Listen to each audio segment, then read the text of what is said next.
A lot of startup founders still rely on the traditional new product introduction model. This is also often referred to as the waterfall development process, whereby the startup founder or the team first start with a concept. From the concept, they go straight into development, and from the development stage, they go into testing, and after testing, the main focus is on launching.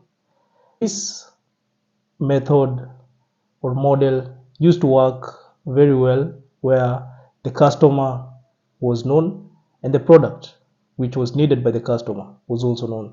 But you find this is not often the case within a startup environment. You find that applying this model to your startup generally leads to failure, since you have a couple of assumptions which in most cases usually don't hold.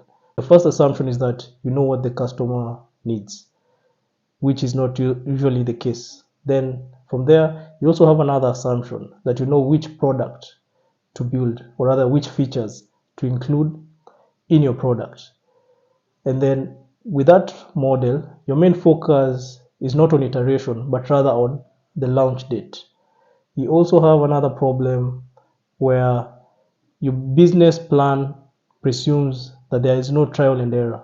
So it's not as flexible as the business model canvas. You also have a case where now in this scenario, you have a special focus on job titles, the traditional job titles, creating departments instead of focusing on what the startup truly needs to succeed. And your marketing and sales team are also constrained in that now they have to execute to a plan which is specified within your business plan, which is actually a very rigid format, which is not recommended for in the startup environment. We also have a presumption that leads to premature scaling. So anything you do, let's say you get a spike in sales, you believe that you already have a repeatable and scalable business model. Instead of testing it enough, now you prematurely scale. You create departments, open branches, stock goods or rather more services.